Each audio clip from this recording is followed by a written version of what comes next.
Hi guys, this is Chris with RVi. I just really quickly wanted to go over with you how to extend or retract your brake arm in case you ever need to, such as if you're putting your brake into storage. Let's take a quick look at how to do that.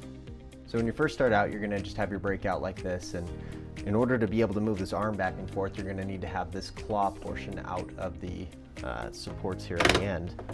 And then essentially what we're going to do, if you look down in here, you're going to see a little track that runs parallel to the arm here.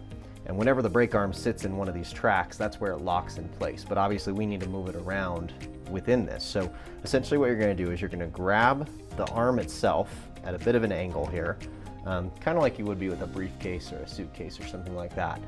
And then we're going to lift up, and we're not lifting up on this top end because we don't really need a better angle. We want to lift up on the back end where it sits in those tracks. So you're just going to lift up ever so slightly, and that is going to allow you to slide it forward and slide it back.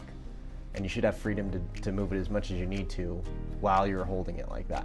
And then once you get it to a point where you need to release it, such as if you want to slide it all the way back into the housing, then you just release holding it, and then you can slide those right back into place. It's as easy as that. So as you can see, extending and retracting that brake arm is pretty simple. If you ever have any questions, never hesitate to reach out to us. We're always happy to help. Thanks, and happy RVing.